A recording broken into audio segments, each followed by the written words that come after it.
What's up mga B? For today's video nga, samahan niyo naman kami mag food trip sa bagong bukas na kainan. Dito nga lang yan sa may Balay Kamayan. Kaya naman gumayak na nga kami at bumiyahe. Bali kaka-open nga lang pala ng store nila nung nagpunta kami. At located nga pala sila sa may Barangay 178, Sampaloc Street, Camarin, Caloocan City. Bali pagkarating mo nga ng crossing ng Repar, kanan ka lang konti at sa tawid nun nakikita mo na ang kanilang store. Madali nga lang makita yung store nila dahil sa may tabi nga lang ito ng kalsada. At pagkarating mo nga sa kanilang store, ay bubungad agad sa'yo yung kanilang mga menu. Meron nga pala sila dyang a la carte at syempre ang kanilang pangmalakasang Filipino piece o yung kanilang tinatawag na mga pang boodle pie na mga pagkain. At kapag nag-avail nga pala kayo ng pagkain nilang pang boodle pie, ay may kasama na siyang isang pitchel na iced tea. Meron din pala sila dyang mga silog meals. Meron din pala silang mga dessert. Gaya ng halo-halo, mais kunyelo at saging kunyelo. Nakakatuwa nga at ang babait ng mga may-ari dito. Parang ka-close ko na nga agad sila, charis. Bali ang may-ari pala nito ay si Ma'am Angeline at ang asawa niyang si Sir Joseph. At maraming salamat po pala sa inyo, Ma'am Angeline at Sir Joseph, sa pag-imbita pala sa amin sa inyong store na Balay Kamayan. Tumatanggap nga pala sila ng payment through GCash kapag wala kang cash. Sa mga gusto palang malaman kung magkano yung mga price ng pagkain nila dito, ay paki-screenshot nyo na lang sa may video. Shoutout nga rin pala sa mga nakasabayan namin kumain. Maraming salamat po sa pagsama sa aming vlog. After 2,000 hours, charis,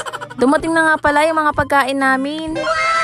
Nagulat nga kami dahil napakadami. Bali yung sinerve pala nila sa aming mga pagkain ay yung kanilang B3 na tig 829 pesos. Good for 3 to 4 person na siya. Meron na nga pala itong bagnet, inihaw na yempo, itlog na maalat, vegan longganisa, talong, okra at alamang. Lahat nga pala ng mga pagkain na sinerve nila sa amin talagang masasarap. Sulit nga yung bayad mo dito dahil bukod na nga sa masarap na nga yung mga pagkain nila, ay quality rin. Tapos samahan mo pa ng napakasarap nilang nilagang sabaw. Mapapasabi ka talaga ng heaven. At ang pinaka nagustuhan ko nga sa kanila ay yung kanilang bagnet na napakalambot at napaka-crispy. Kaya naman lumafang na nga kami.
Pagkatapos nga namin kumain ay hindi nga namin naubos yung mga ulam dahil marami talaga yung servings nila. At ito nga si Chipipa ay nakakaramdam na naman ng antok sa sobrang kabusugan.